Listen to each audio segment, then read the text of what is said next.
Hi, my name is Chris from Chris at the Piano, and this is episode 1 of the Circle of Fifths.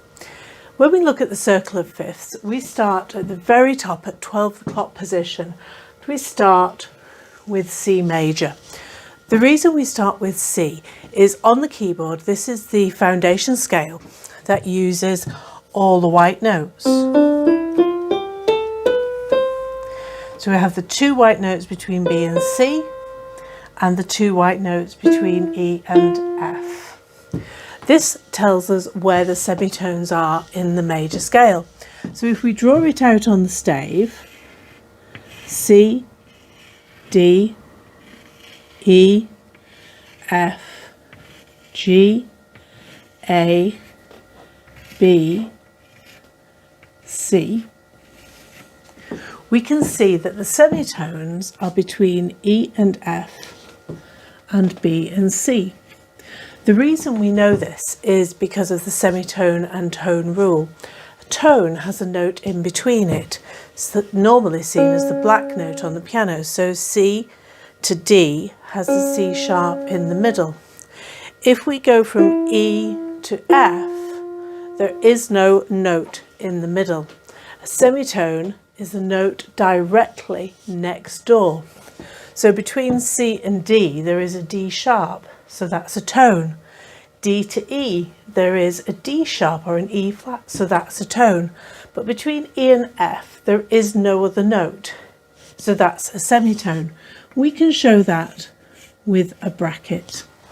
F to G is a tone, G to A is a tone, A to B is a tone, and B to C has no note in between, so B to C is a semitone. And every other scale that works all the way around the circle of fifths is going to use this tone and semitone pattern. The first pattern is the first 4 notes, the first half of the scale, or the tetrachord. So the first tetrachord of C is C, D, E, F, which has the pattern tone, tone, semitone.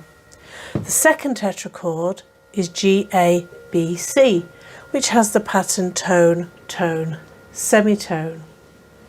These 2 tetrachords form the major scale, and the glue in between them here, between F and G, is also a tone. So you can see 2 tetrachords stuck together with a tone.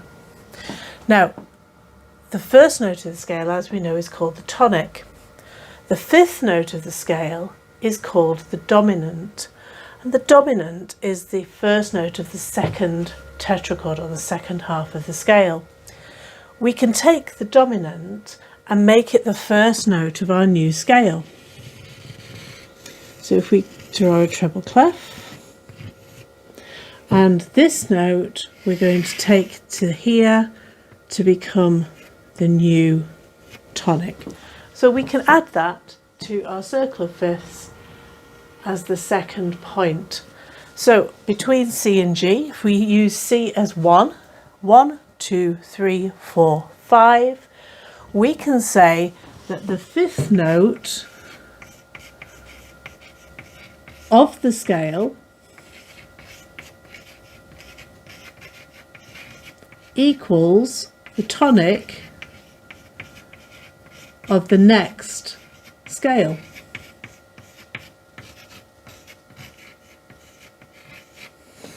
So then we draw the notes, the line space pattern, all the way up, 8 notes in total. So 1 G, 1 A, 1 B, 1 C, 1 D, 1 E, 1 F, and then the tonic again at the top gives us our G. Now we need to put our semitones in. The semitones are within the same area. So this was our tetrachord, G, A, B, C, and that is now here. So we can see the B, C semitone of our first tetrachord. D is the 5th note of the scale, and that begins our second tetrachord, which should be tone, tone, semitone.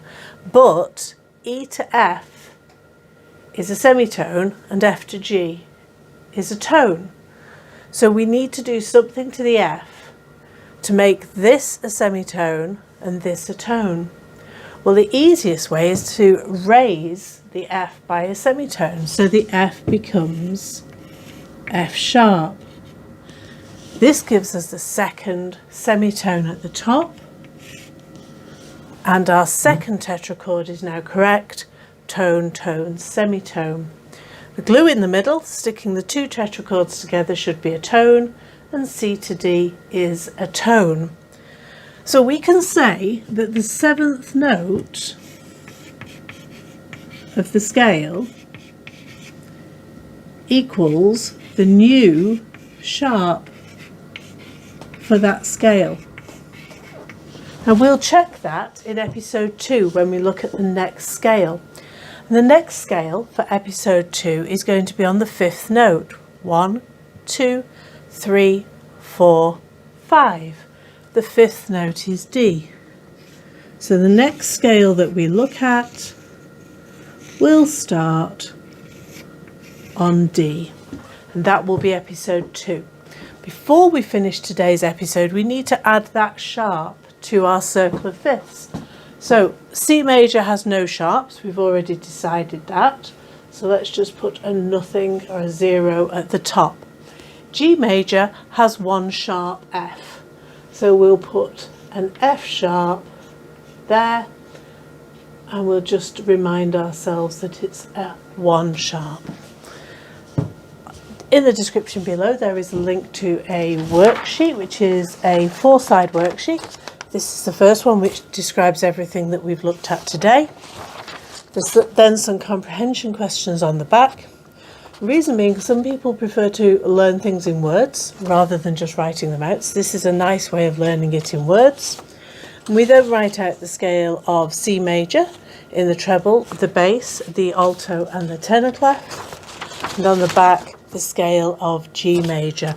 So there's a link down below of where you can download that from.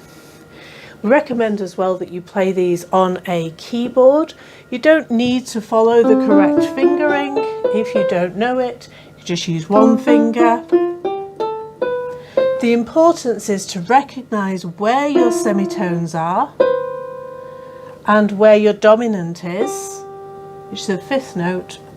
Do the same in G major. G. Recognise your semitones and where the dominant is. And remember, the seventh note was our new sharp. If you play them on your own instrument as well, if you're learning guitar or flute or violin, play them on that instrument, but also play them on the keyboard. If you don't have a keyboard or a piano, then you can download an app, and obviously you can play it on your phone or your tablet just in 1 octave. But the more you can play it and understand how the notes lie on the piano, the easier it will be. If you'd like to play it and pop a video in the comments below, or a link to a video of you doing it, just to get any feedback, feel free to do so. Myself or a member of my team will give some feedback as it's possible. Thank you for joining me. If this has been helpful, please like and subscribe, and the link to the worksheet is down below. See you next time.